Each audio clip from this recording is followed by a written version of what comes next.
पुढची बातमी पाहूयात. पेट्रोल डिझेल भरण्यावरील 190 लिटरची मर्यादा आता 1 जुलैपासून हटणार आहे, कारण केंद्र सरकारनं इंधन विक्रीवरील तात्पुरते निर्बंध मागे घेतलेले आहेत. 1 जुलैपासून IOCL, BPCL, HPCL या सर्व पेट्रोल पंपांना मुभा देण्यात आलेली आहे.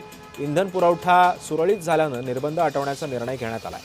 वाहन चालकांना आता पूर्वीप्रमाणे इंधन भरण्यावरती मर्यादा नसणार आहे. पेट्रोलियम आणि नैसर्गिक वायू मंत्रालयाकडून याबाबत स्पष्ट आदेश जारी करण्यात आले.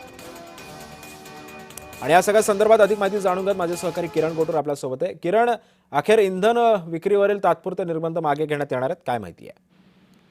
सिद्धेश, एक महत्वाची ही बातमी म्हणावी लागेल, कारण मध्यंतरी जेव्हा आखाती देशांमध्ये युद्ध सुरू झालं त्यानंतर हे पेट्रोल डिझेलची जी कमतरता आहे ते आपल्या देशामध्ये भासू लागली आणि त्यानंतर केंद्र सरकारने या संदर्भात काही निर्बंध घातलेले होते आणि प्रामुख्याने एक शेवटच्या मती हे पेट्रोल किंवा डिझेल मिळणार नाही अशा पद्धतीचे निर्बंध हे सरकारकडून घालण्यात आलेले होते. पण आता जे आहे आपल्या देशामध्ये मुबलक पेट्रोल आणि डिझेल साठा शिल्लक आहे आणि त्यामुळे 1 जुलैपासून जे निर्बंध आहेत ते केंद्र सरकारने काढण्याचा निर्णय घेतलेला आहे आणि याचा प्रामुख्याने जो फायदा आहे तो व्यावसायिकांना होईल, कारण व्यावसायिक पेट्रोल आणि डिझेलवरती ज्यांचे हे व्यवसाय अवलंबून आहे केंद्र सरकारने हे निर्बंध घातल्यावरती त्यांच्या अडचणी वाढलेले होते आणि त्यानंतर आता हे निर्बंध पूर्णपणे हटवण्यात आलेले आहेत आणि त्यामुळे याचा फायदा निश्चितच आहे नागरिकांना किंवा व्यावसायिकांना यांना मिळणार आहे.